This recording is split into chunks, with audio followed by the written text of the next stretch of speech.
It is hockey night here at the Rochester Institute of Technology as the hometown Tigers are desperate to snap a 4-game losing streak, while on the other side, the Sacred Heart Pioneers are thinking sweep, something they have yet to accomplish here this season. They'll have that chance tonight thanks to number 3 defenseman Mike Lee. The senior from Hamden, Connecticut, scored twice last night, including the game winner in overtime. You are watching RIT SportsZone Pregame Live, presented by Taylor the Builders, and so much to get to over the next half hour as we get you set for an early 5:05 face-off between RIT and Sacred Heart. Good evening, I'm Kevin Roach, and welcome to RIT SportsZone Pregame Live here on CW Rochester. Well, after getting swept last weekend by Air Force, RIT was looking up in the Atlantic hockey standings all week long.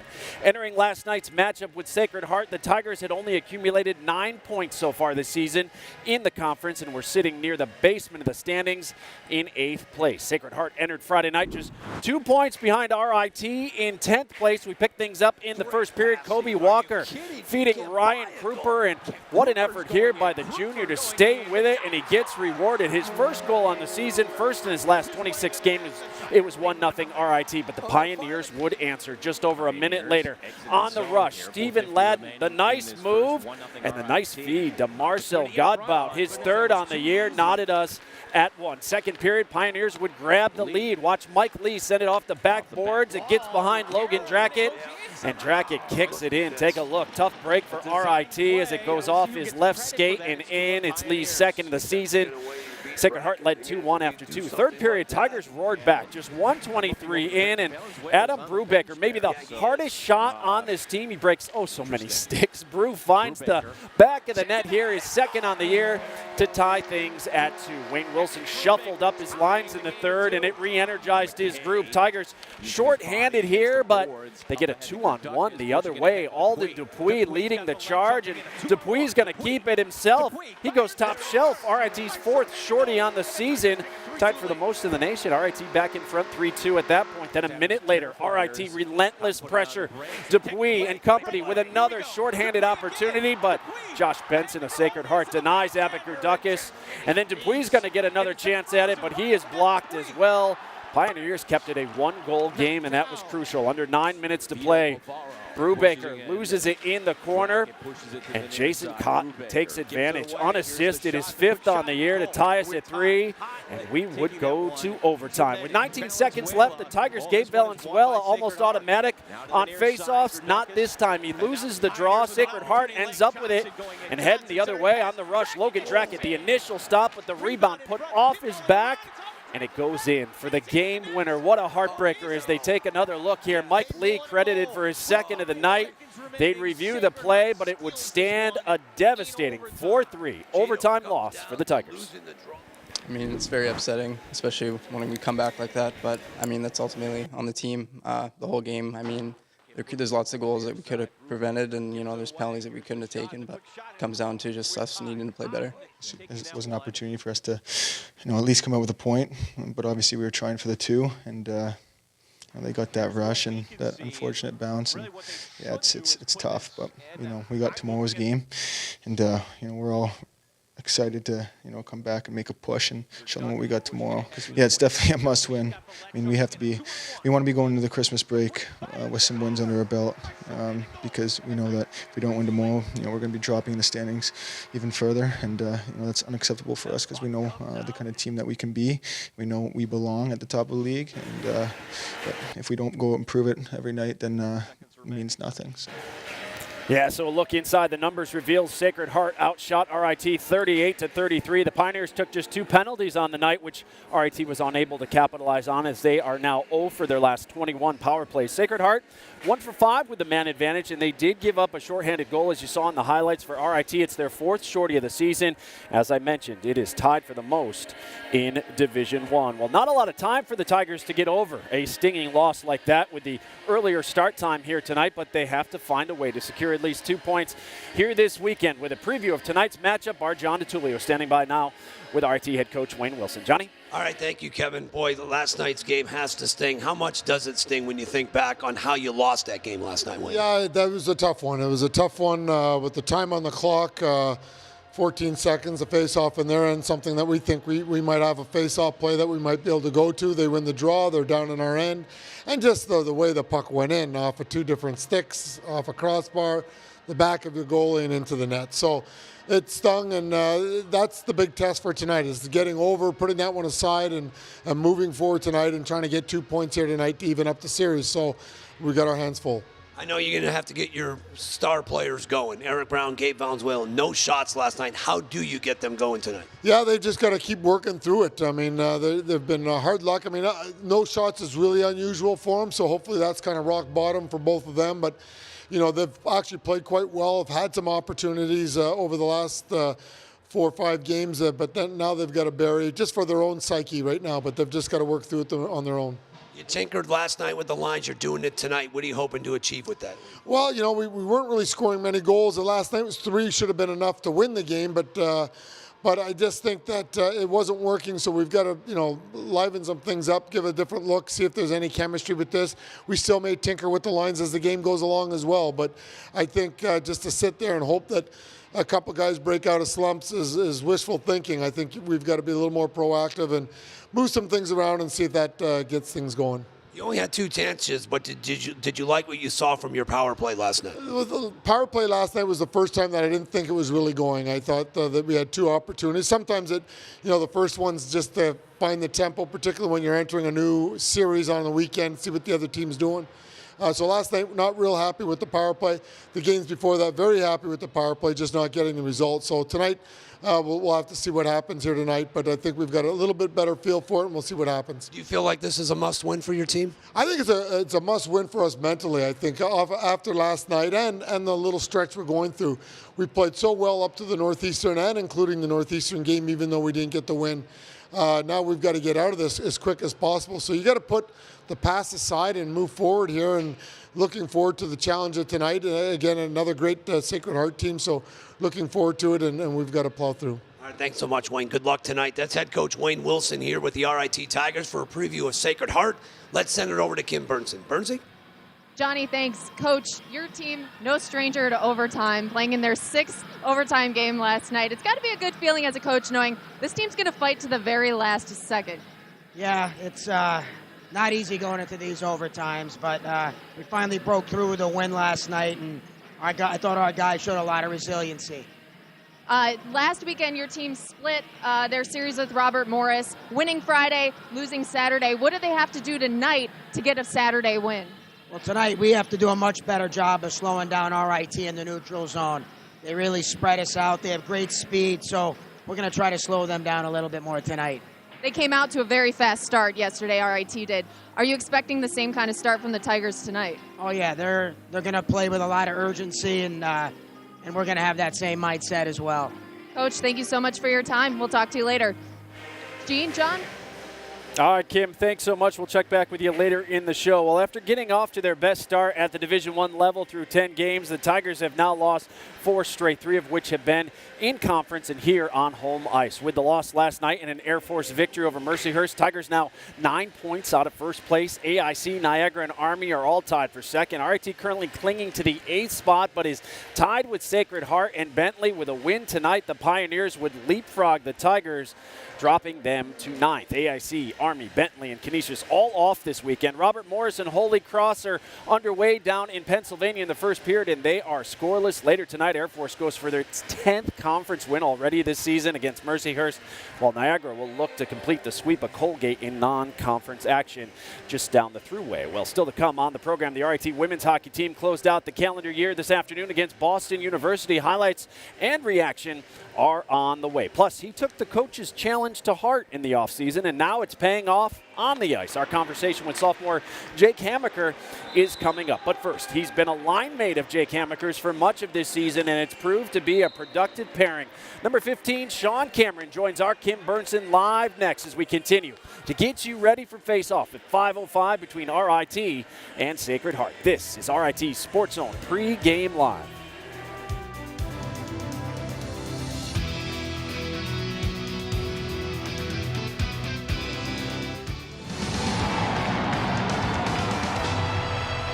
Back here on RIT SportsZone Pregame Live. 'Tis the season for hockey here on campus. Tiger fans and the band have been given the gift of having their team home for 5 straight games, but so far it's not been a month to remember for RIT. Well, if you're just joining us here tonight, head coach Wayne Wilson shuffled his lines in the third period on Friday and has again this evening to try and spark some offense. Well, it worked even if the Tigers didn't get rewarded with a victory last night, leaving the question, would the head coach for the first time this season tinker with who's in net tonight?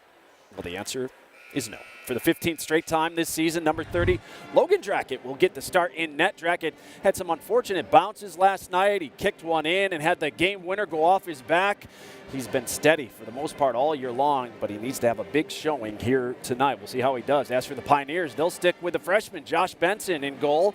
Benson made 30 saves last night to pick up just his second collegiate victory in 5 games this season. The freshman has a save percentage of 93.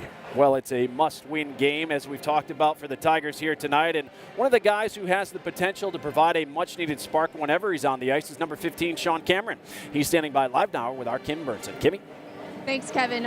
Sean, line change-ups in the third period last night seemed to spark a new energy for you guys. Sticking with that again tonight, how do you feel about the line change?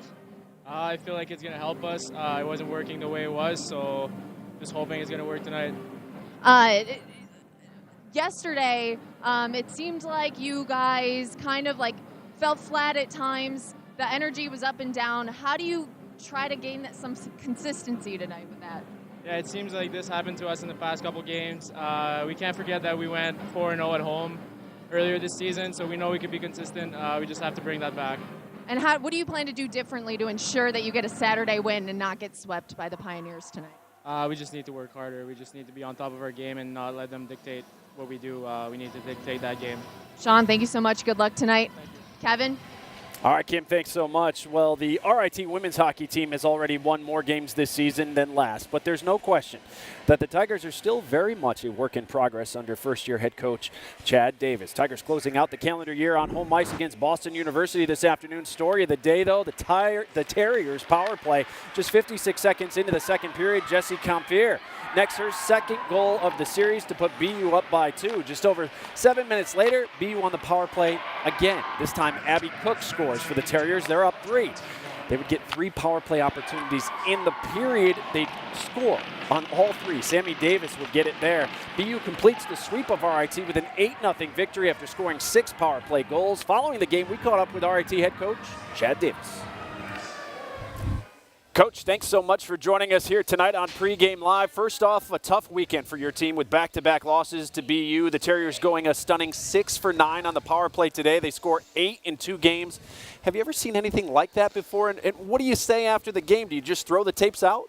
Yeah, I mean, basically, I thought our special teams up until today had a pretty good flow to it, and I thought we killed pretty well yesterday. But at the same time, a lot of 5-on-3 and unique situations. Those things happen, and you got to move on. You know, I think we just got some really tough situations today, and the way that this game fell, it was the first time this semester we had that struggle, but at the same time we had to play through it and get better. So, you know, overall here in the first 17, 18 games, I think there was a lot of good things. We've seen some power play action.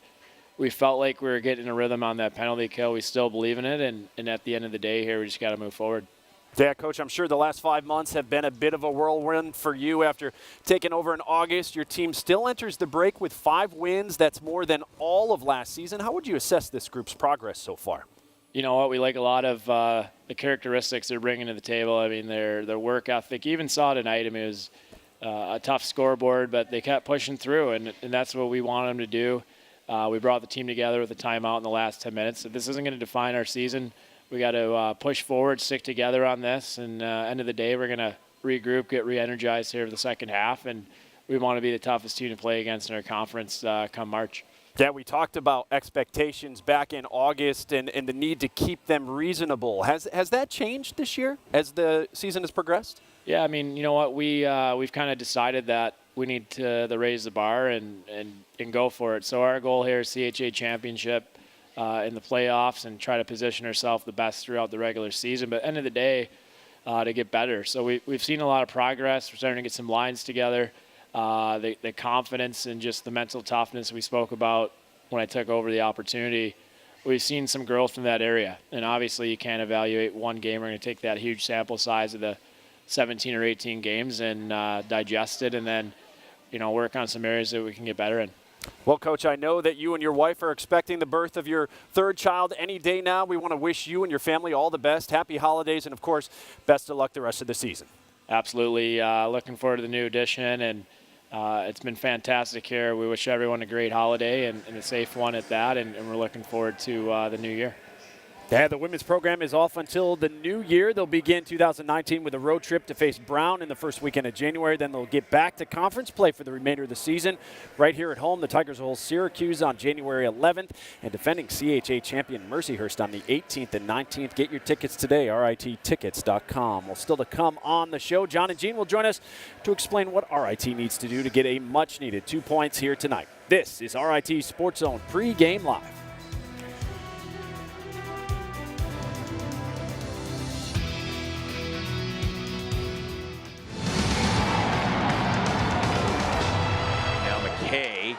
Using his body against the boards, up ahead to Gerdukas, pushing it ahead to Dupuis. Dupuis got Follett jumping in, a 2-on-1. Dupuis fires and scores! A short-handed goal, and the Tigers take a 3-2 lead. Tigers have to be careful here as Con putting on the brakes and taking away. Breakaway, here we go. Dupuis again. Dupuis ahead to Gerdukas and the backhander, and just getting a piece. And it's not frozen, wide open net, Dupuis. Knocked down. Vito Bavaro pushes it in, and Drackett pushes it to the near side. Brubaker gives it away. Here's the shot, the quick shot, and a goal. And we're tied. Cotton taking that one. Now the light goes on. Yeah, the little bit of a delayed reaction. That is certainly in, as Sacred Heart tying it on the power play. All right, can the Tigers pull this one out? Here we go. 19 seconds remaining. Valenzuela. Oh, this one is won by Sacred Heart. Now to the near side, Gerdukas, and now the Pioneers with an opportunity late. Johnson going in. Johnson, centering pass. Drackett gets the save. Rebound in front, pinballing around. It's off of Drackett's back, and it's into the net. Or is it? Yes. They rule it a goal. With 5 seconds remaining, Sacred Heart steals this one in overtime. Gino, it comes down to losing the draw, which set up the rush here by Sacred Heart. That puck kind of jumps out, and then it starts the rush. Devastating loss. I'm assuming they're going to review this. They would review the goal, would stand, and Sacred Heart took game one of the series 4-3 in overtime last night. If you want to see that again or any highlights at home this season, head to our website, RITSC.com, and click on Hockey Central. Joined now by John and Gene, and I think Gino summed up last night's loss the best, guys, with just one simple phrase on the RIT Sports Zone Facebook page. Oi. Yeah, what can you say? Not one but 2 goals, Kevin, going off the back of Logan Drackett. That one off a stick 1, stick 2, crossbar, Drackett's back. It's like that old Jordan and Bird commercial. Right? Remember that one? Hilarious. Off the backboard, off this? Yeah. It just wasn't. If you're going to listen, 2 goals last night, you just can't explain. It's greasy, it's freakish, but that was a game that RIT, I thought, should have won, or at least got a point and got a tie. There's no excuse for giving them a goal when you have the draw down in your O end. And you can't execute that, and then you give up the goal. That, to me, is inexplicable. Yeah, Sacred Heart getting the win last night. RIT now losers of 4 in a row. This is a Sacred Heart team, John, that anchored on the blue line. Mike Lee leading the way with 2 goals. He was the first star last night, but I like the job he does in his own end. Right? A great blue liner, great two-way player, came up big last night. And listen, some of their upperclassmen, their leaders, stepped up last night. That's something that needs to happen tonight for RIT. I thought Mike Lee was certainly one of the stars last night on both ends of the ice. Great two-way player for the Pioneers. So Mike Lee, our player to watch for Sacred Heart. For the RIT Tigers, Alden Dupuis just got a lot more responsibility with a line shakeup, and I think he's up for the challenge here, John. There's no question about it. Last night, a great goal, and last night on that breakaway probably should have taken the shot, as you pointed out during the broadcast. Even talked with Wayne moments ago, and he thought Dupuis should have taken the shot as well, but he likes how his sophomore forward's been playing and expects another big performance from number 21 tonight. They're going to need number 21 again tonight. Yeah, as we take a look at the keys for a Tiger win tonight, what has to happen, Johnny? Well, listen, you got to forget Friday. You got to forget how you lost that game, and you got to stick to the game plan tonight. They got to play 0 to 60. Last night they didn't play a full 60 minutes. They had some moments of where they had mental breakdowns that had cost them, and special deliveries. Special players need to play special. In particular, you look at Eric Brown and Gabe Valenzuela, their two best players combined for no shots last night. They need to be dialed in. Number 16 and number 6 need to dial in tonight because they need 2 points desperately. All right, and I'll give a fourth key here. Yeah. No John DeTulio. No, I'm doubling down tonight. Yeah, you know what? No. Kevin wants me to do it. You want the whole team wants me to do it. They would. Really? They need to win. They will win tonight. Or I'll come up with some sort of penalty for myself. Johnny Jinx, we'll see. Johnny Jinx does not exist. It's coming back. Kevin, thank you. Thank you, guys. We'll see you in just a bit. Well, forward Jake Hammaker described his first season at RIT as disappointing, but so far this year he's flipped the script, and in just 14 games, the sophomore is surging, having become one of the Tigers' top scorers. Jake Hammaker put up some big numbers during his final year of juniors, so naturally the RIT coaching staff had big expectations when he arrived on campus. 5-on-4 now, as in front, and it's a goal! That is a power play goal in front! The freshman! But in 34 games, Hammaker produced just 4 goals and 4 assists, leaving the head coach scratching his head. You know, we pushed him a little bit at the end of last year when the season was over about being a better player, because we just felt like we weren't even close to getting what we thought we were getting after that first year. And I don't say that in a negative manner. I think all freshmen go through that, but I think sometimes you need them to get confidence, and it's one of those things that we don't have a pocket full that you hand that out. I think they've got to come to their own realization that I can be better. Hammaker took that challenge to heart, returned home to California over the summer, and got right to work. But the biggest thing was just getting in the gym over summer, getting bigger, stronger, faster. The biggest thing I feel that I'm better at this year than I was last year is being quicker around the corners and just in straight line speed, because the game is so fast nowadays. Well, the results are in. Hammaker has been one of RIT's top scorers this season on one of the Tigers' most productive lines. Were you surprised at how quickly your game took off this season, or is that just the hard work paying off? I think it's a combination of getting more ice time and then also just coming in with more confidence. I told myself during the summer that no matter if I'm fourth line or first line, I'm just going to play my game, play it how I know how to play with confidence, play with the puck, not be scared to make plays, and I think that's kind of what's helped me out this year. This summer, I don't know, I just kind of put an onus on myself just to come in and if I get a chance, not to pass it up. So this year, whenever I have a chance and whenever the team has a chance, we just have to start shooting more. And personally, I started shooting more, and luckily at the start, some are trickling in. So hopefully that can continue. By number 14, I think he had an angle on that. Has that second line with Cameron, Dupuis, and Jake been just a pleasant surprise this year? That's been very important for us, and because it takes some pressure off of Gabe and Brownie and Gerdukas as well. And we need to still continue more depth and consistency even with their line. They're getting their scoring chances. They're getting chances every single game. So someone on that line is very capable of scoring every game. Now we just need to see that a little bit more from them, and we'll continue to push them as we continue to try and push everyone to be a little bit better every weekend. And maybe the quick kick. Yeah, Coach hoping all his offensive stars align sooner rather than later. As we look at Hammaker's rise from freshman year to sophomore year, his stats, you see the Corona, California native, just 8 points last season. He surpassed that in just 10 games this year. Hammaker's 10 points rank him second in scoring on the team, behind senior captain Abbott Gerdukas. Well, coming up next, we'll look back on some of the top images from Sacred Heart's 4-3 overtime victory last night as we are closing in on the rematch at 5:05. This is RIT SportsZone Pregame Live.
That's going to do it for this edition of RIT Sports Zone Pregame Live. We thank you so much for watching. Up next, John and Gene have the call as RIT looks to snap a 4-game losing streak. We'll see you back here for the intermission report. Until then, enjoy the game, everyone. RIT Sports Zone Live begins right now.